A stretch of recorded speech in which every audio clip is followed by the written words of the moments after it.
It's Life Prepper here, and I've talked to different women preppers at different stages, and all of them seem to have basically one thing in common, and I understand where they're coming. They feel alone. Many of the women preppers are not supported by their spouse or their boyfriend or even their family members or even their friends. And I think here's what I hear from a lot of them. Well, they just take it for granted. They just come over. They know I've got extra food. They know I've got this extra stuff, whatever, put up. So they say, why should I have to? You got it. I can get it when I want it.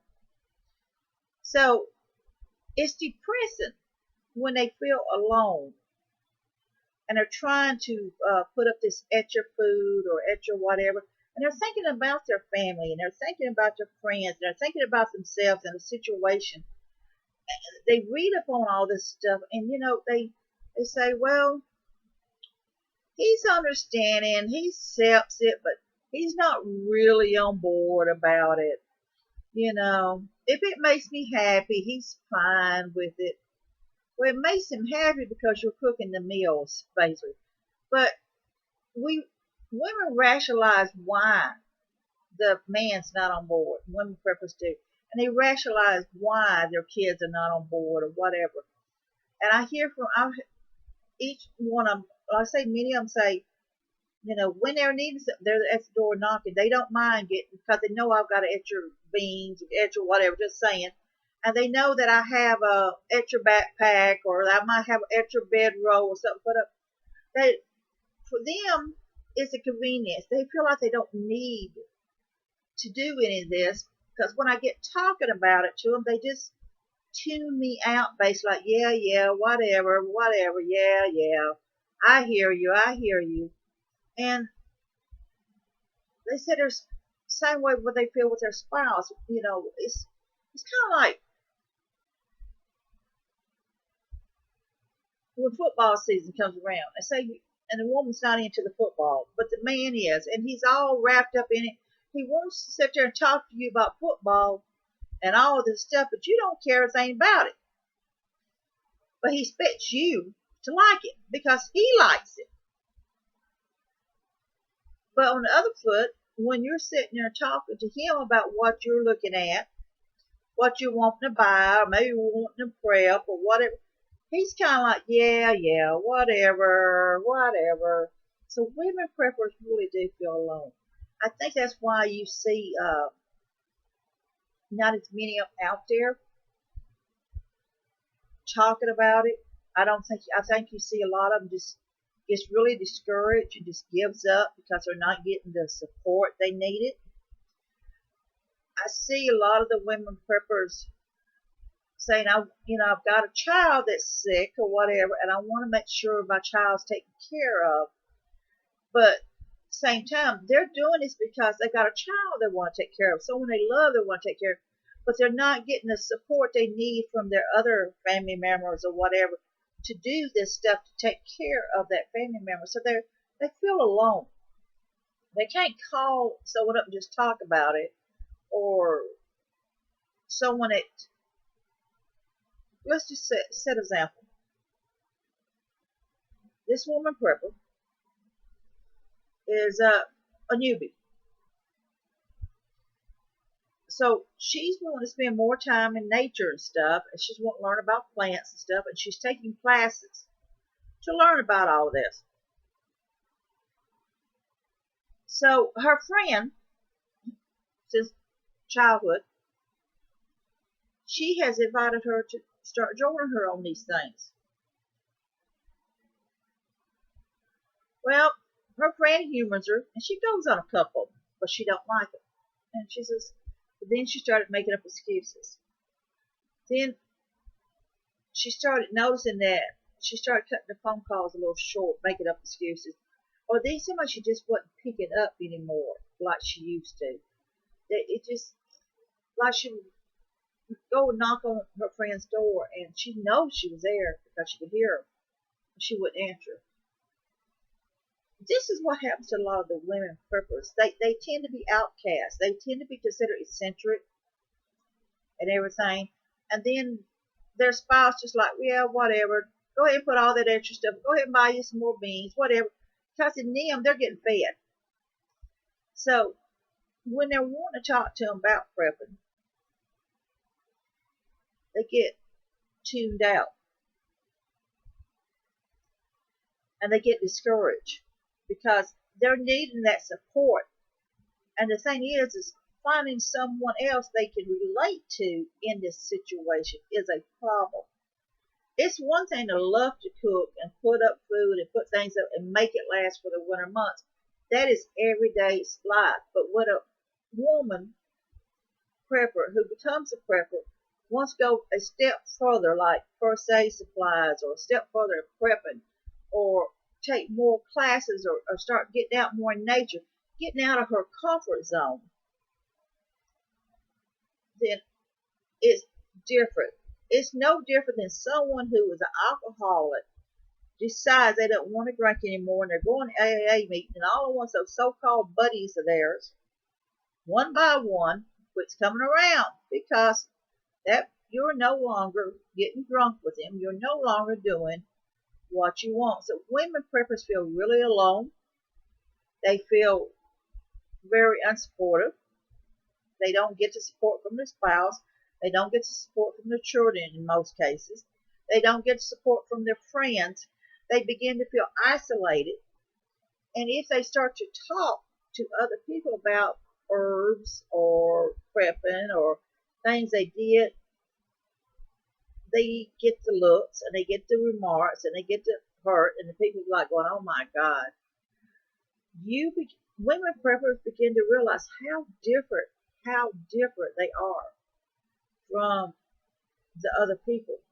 I have that conversation. I talk about nature and I talk about this and I talk about that.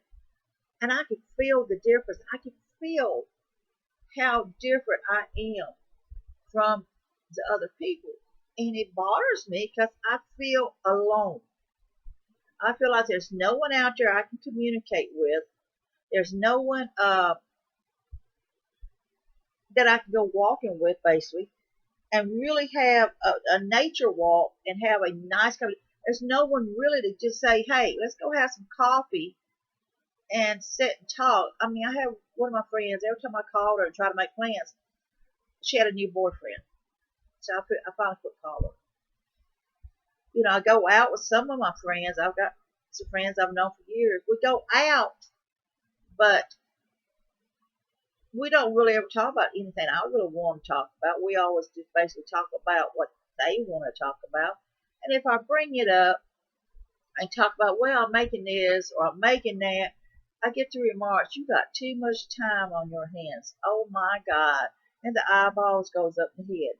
So there you are. You don't have no one really, really, truly to talk to about it. You can basically talk to people, but most of them don't want to hear it. They don't care. They don't care. So you feel alone. Women preppers feel alone. I think it's harder on a woman prepper than it is on a man prepper. You see a lot of male preppers out there that some of them doing basically the lone wolf thing. They're alone, they're doing it, they're single, they're just. But most male preppers have spouses or girlfriends that's on board with them. The woman is giving that man the supportive need he wants. They're on board with him to help him in his prepping thing, so they're on board with him. But the shoe's on the other foot. When the woman becomes the prepper, in many cases, sadly, the man is not on board with it. Many of them just, like, whatever, go ahead, put up that extra stuff. That's what you want. Whatever, go ahead and do it. Oh my goodness, you're reading one of those books again. It's harder on a woman prepper, and I think a lot of women preppers end up giving up because they feel so alone. They have no one to talk to share things with in most cases. And a lot of people just turn their backs on them. So when they don't get the support they need, I think it's just that much harder. It's hard to feel alone in a room full of people who does not give you the support you need. You sit there and listen to these guys talk about football or fishing or hunting, and they all get their little groups and they're carrying on, they're talking and they're doing all this stuff. But you're not hearing about a group of women that's talking about prepping and stuff. You're not hearing about this group of women having the same kind of subjects as a general rule because they're not having it. It just not happening. The woman usually is very much alone. She's usually not within a group that's going to share her thoughts and ideas as a general rule, unless they get set up in a community or something. Unfortunately, it's sad, and many women preppers give up. Many women preppers try to have pages or they try to have a YouTube sites and they give up. They just get so disgusted, feel so alone that they have no one there to share with. I mean, you can pick the phone up and talk to someone, but it's also, you need that companionship, that relationship, that knowledge of someone sharing it with you. A male prepper, it seems to be, they got, like I said, the woman gets in their corner and they're more supportive. But when a woman becomes the prepper, it's not always the case that the man is very supportive. I have a male friend I've known for years and years, and I've talked to about things I want to do. And he gives me the look sometimes, but you know what? He's on board with it. He is really on board with it, because the other day he said, Joan, I need a bunch of half-a-gallon jars so I can make my dry soup mixes, so I can make them up for me. And I told his mom about it. She goes, why? Why does he want us to so it be made up?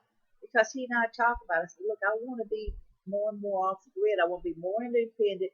I want to put things up. I said, we don't know what's going to happen one day next. So the more I talked to him and the more I sent him books and discussed things, the more I got him on board. Did I get him on board overnight? No. It took time.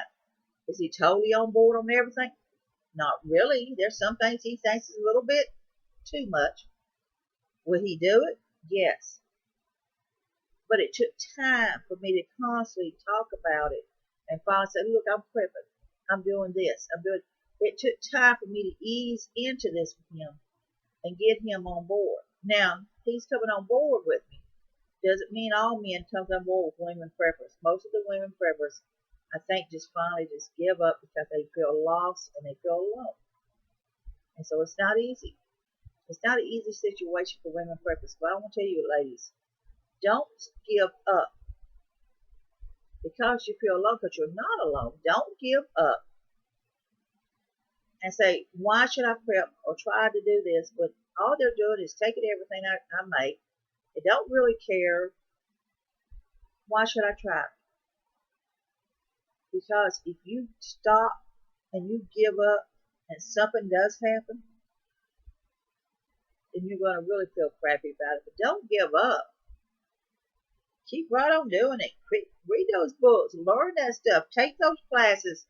Don't worry about what they think because you're not alone. So don't give up. Women preppers, you need to keep trying. You're not alone. Don't stop prepping. Don't give up prepping your stuff. Don't give up thinking about your family and others because you feel so alone, because nobody's there for you. Because we're all here for each other in spirit. So, I feel like it's so many times when I'm doing things, when I'm trying to do things, I feel so alone because I really don't have someone I can really share it with. And I can talk about it some, but then I get people look at me like, she's weird and she's okay. So, it's never easy. But being a woman prepper, don't give up. Do what you gotta do. Handle what you handle. And if they're not on board, tough cookie. As long as you take care of what you gotta take care of. This is Life Prepper. I want you to be safe, be happy. Bless you all.